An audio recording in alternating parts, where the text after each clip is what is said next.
அதை இயேசுவிடம் சொல், அவர் கவனித்துக் கேட்கிறார். அதை இயேசுவிடம் சொல், அவர் கவனித்துக் கேட்கிறார். Tell it to Jesus. He listens to you. அப்போது எனக்கு வயது 20.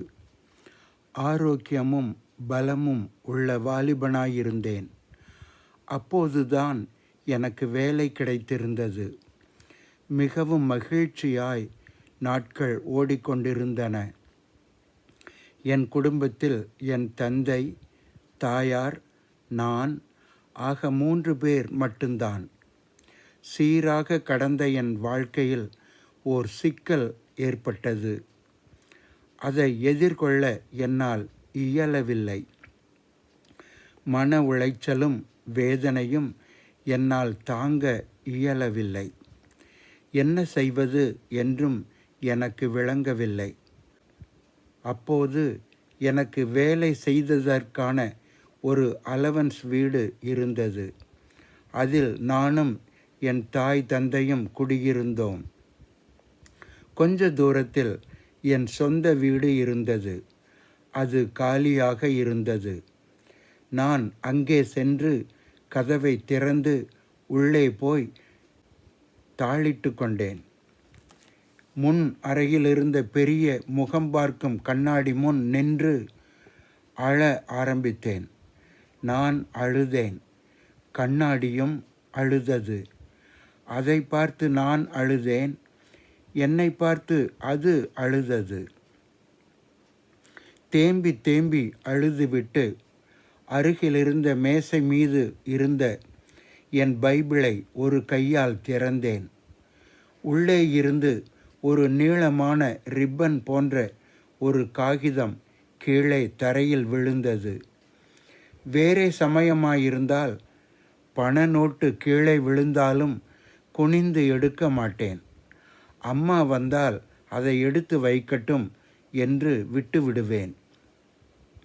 அன்று நான் மிகவும் மனம் நொறுங்கி போயிருந்தேன்.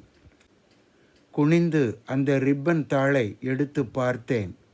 அதில் Tell it to Jesus என்று எழுதியிருந்தது.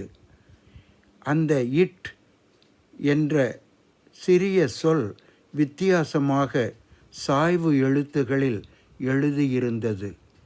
மறுபக்கம் திருப்பி பார்த்தேன். அங்கே He listens to you என்று எழுதியிருந்தது. Tell it to Jesus. He listens to you. அதை இயேசுவிடம் சொல், அவர் நீ சொல்வதை கவனித்து கேட்கிறார். அதை உன் மனதை அழுத்தி கொண்டிருப்பதை, உன்னை வேதனைப்படுத்தி கொண்டிருப்பதை, உன்னை அழ வைத்து கொண்டிருப்பதை, அதை இயேசுவிடம் சொல், அவர் கவனித்து கேட்கிறார். நான் மேசை அருகே மண்டியிட்டேன். என்னை அழ வைத்த அந்த காரியத்தை கைகூப்பி இயேசுவிடம் சொன்னேன். சிறிது நேரம்தான். நான் இயேசுவிடம் சொன்ன உடனே நான் மாற்றமடைந்தேன். இப்போது எழுந்து கண்ணாடி முன் நின்று சிரிக்க ஆரம்பித்தேன். கண்ணாடியில் என் உருவமும் சிரித்தது. அதை பார்த்து நான் சிரித்தேன். என்னை பார்த்து அது சிரித்தது. என் சோகம் எப்படி மறைந்தது என்று எனக்கு தெரியவில்லை. எவருமே வராத என் அறைக்குள் அந்த ரிப்பன் பேப்பர் எப்படி என் பைபிளுக்குள் வந்தது என்று இன்று வரை எனக்கு தெரியவில்லை. ஆனால் Tell it to Jesus. He listens to you. அதை இயேசுவிடம் சொல், அவர் கவனித்து கேட்கிறார் என்பது மட்டும் எனக்கு நன்றாகவே தெரியும். நீயும் இதை சோதித்து பார்க்கலாமே. உன்னை கசக்கி பிழியும் அந்த கஷ்டத்தை, நெருக்கடியை, சோகத்தை, அதை இயேசுவிடம் சொல், அவர் கவனித்து கேட்கிறார். சாதகமான உடனடி பதில் செய்கிறார்.